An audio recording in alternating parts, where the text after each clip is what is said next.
Real horror story. दोस्तों, 1920 film India की सबसे ज्यादा पॉपुलर हॉरर फिल्म्स में से एक है। लेकिन क्या आपको पता है कि इसकी शूटिंग एक ऐसी जगह हुई है जिसके ऊपर खुद एक हॉरर फिल्म बन सकती है। एलर्टन कासल। ये कैसल दुनिया की सबसे हॉन्टेड जगहों में से एक है। ये सिर्फ अपनी ब्यूटी के लिए ही नहीं बल्कि अपने हॉरर लेजेंड्स के लिए भी फेमस है। लेकिन इसके बावजूद इस कासल में आज भी कई वीआईपी पार्टीज और गेट टुगेदर्स होते हैं। इसी के चलते विलियम्स फैमिली ने भी डिसाइड किया था कि वो अपनी छोटी बेटी कैरन की बर्थडे पार्टी एलर्टन कासल में ही थ्रो करेंगे। विलियम्स फैमिली कई सालों से लंदन में रह रही थी और उनकी छोटी बेटी कैरन 10 साल की होने वाली थी। कैरन का एक बड़ा भाई भी था जिसका नाम हैरी था। हैरी अपने घर में किसी से भी ज्यादा बात नहीं करता था। सबको लगता था कि शायद टीनेजर होने की वजह से वो शांत रहता है, मगर कैरन को हमेशा ही लगता था कि हैरी बहुत परेशान रहता है। हैरी ने अपने पेरेंट्स को एलर्टन कासल आने से कई बार मना किया था, मगर उन्होंने उसकी बात नहीं सुनी और कासल को 5 दिन के लिए बुक कर लिया। 5वें दिन कैरन की बर्थडे पार्टी थी। विलियम्स फैमिली जैसे ही एलर्टन कासल पहुंचे, हैरी के हाव भाव और ज्यादा बदल गए।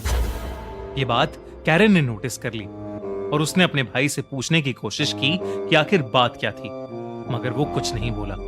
उन्हें वहां पहुंचते पहुंचते रात हो गई थी और इसी वजह से विलियम्स फैमिली खाना खा के सोने चली गई। अपने रूम तक जाते हुए कैरन को स्टेयरकेस पर एक बच्चा दिखा जिसकी उम्र लगभग उसके जितनी ही थी। कैरन ने हाथ हिलाकर उस बच्चे को वेव किया, मगर वो बच्चा सीढ़ियों से ऊपर भाग गया। कैरन भी उसके पीछे पीछे जाने लगी और उसने देखा कि वो बच्चा उसके भाई हैरी के रूम में घुस रहा था।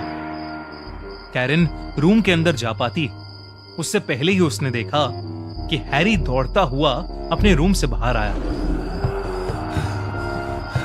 उसके चेहरे पर एक अजीब सा खौफ था और उसका डर के मारे पसीना बह रहा था। हैरी ने कैरन का हाथ पकड़ा और उसे उसके रूम में ले गया।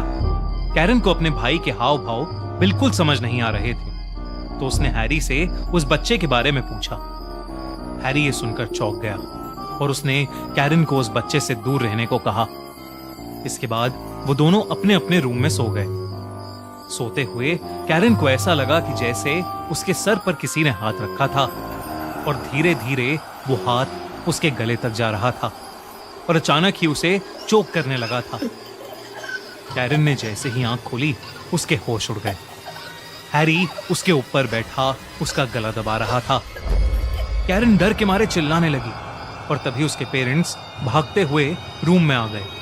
कैरन ने अपने पेरेंट्स को बताया कि कैसे हैरी उसे मारने की कोशिश कर रहा था। उसके पेरेंट्स ये सुनकर घबरा उठे। हैरी ने कभी भी ऐसा कुछ नहीं किया था। हैरी अचानक ही रोने लगा और कहने लगा कि जब उसने देखा तो कैरन की जगह कोई डरावना सा इंसान बेड पर सोया हुआ था और इसलिए हैरी ने उस पर हमला किया था।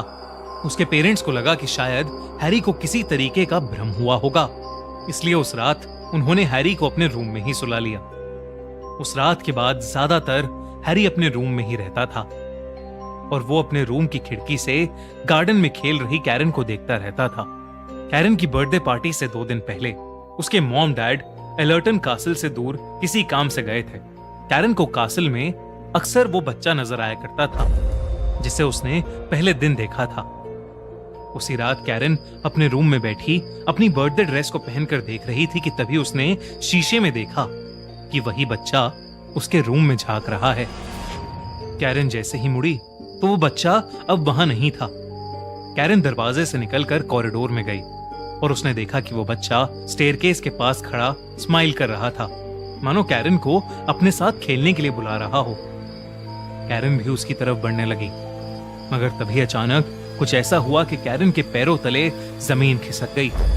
कॉरिडोर के अंधेरे से एक बहुत ही डरावना आदमी हाथ में हथौड़ा लिया आया और उसने वो हथौड़ा सीधा उस बच्चे के सर पर मार दिया। वो बच्चा उस वार की वजह से सीढ़ियों से नीचे गिर गया और नीचे गिरते ही गायब हो गया। कैरन ये देखकर बहुत जोर से चिल्ला पड़ी। उस आदमी की नजर कैरन की ओर गई और वो उसकी तरफ आने लगा। तभी हैरी वहां आ गया और उसने अपनी बहन कैरन को धक्का दिया और खुद उस आदमी के सामने आ गया। वो आदमी हैरी के आर पार हो गया और ऐसा होते ही वो आदमी भी वहां से गायब हो गया। मगर हैरी बुरी तरह कांपने लगा। उसकी आंखें सफेद हो गईं और उसके मुंह से झाग निकलने लगे। हैरी वहीं नीचे गिर गया और उसकी बॉडी अकड़ने लगी। वो बहुत ही ज्यादा भयानक लग रहा था। देखते ही देखते हैरी बिल्कुल शांत हो गया। उसकी मौत हो चुकी थी। ये देखकर कैरन सर से लेकर पांव तक खौफ में थी। कुछ देर तो वो वहीं जमी खड़ी रही, मगर फिर हिम्मत करके वो हैरी के रूम में गई और हैरी के फोन से उसने अपने पेरेंट्स को कॉल किया। जब मिस्टर और मिसेस विलियम्स घर पहुंचे तो कैरन हैरी के रूम में बेहोश पड़ी थी। जब वो होश में आई तब उसे कुछ भी याद नहीं था। पूरी विलियम्स फैमिली इस इंसिडेंट से हिल चुकी थी।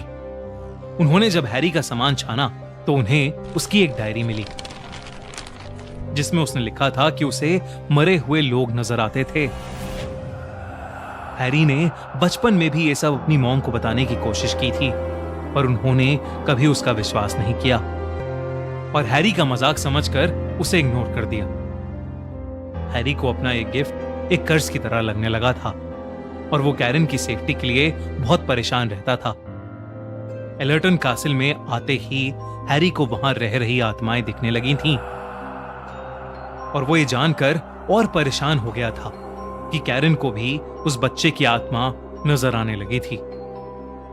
उस बच्चे के अलावा वहां एक और ईविल आत्मा भी थी जो कैरन को हार्म करना चाहती थी और उसी आत्मा से कैरन को बचाते बचाते हैरी ने अपनी जान दे दी। आसपास पूछने पर पता चला कि हैरी सच कह रहा था। इस कैसल की कहानियों पर माने तो वहां 3 आत्माएं रहती थीं। कभी किसी को एक औरत का भूत दिखता था जिससे लोग कैसल की मालकिन कहते थे, तो कभी एक छोटे बच्चे का, और साथ ही वहां एक बहुत ही इविल स्पिरिट का भूत भी था। वो लोग कहते हैं कि वो इविल स्पिरिट एक कारपेंटर की है जो उस कैसल में काम करता था। उस कारपेंटर की कैसल के मालिक से लड़ाई हो गई थी और इसलिए उस कैसल के मालिक ने बड़ी बेरहमी से उसे मार डाला था। उस दिन के बाद से पूरी विलियम्स फैमिली कभी कैरन का बर्थडे दोबारा नहीं मना पाई, क्योंकि उसका जन्मदिन अब उन्हें एक बेहद खौफनाक हादसे की याद दिलाता था।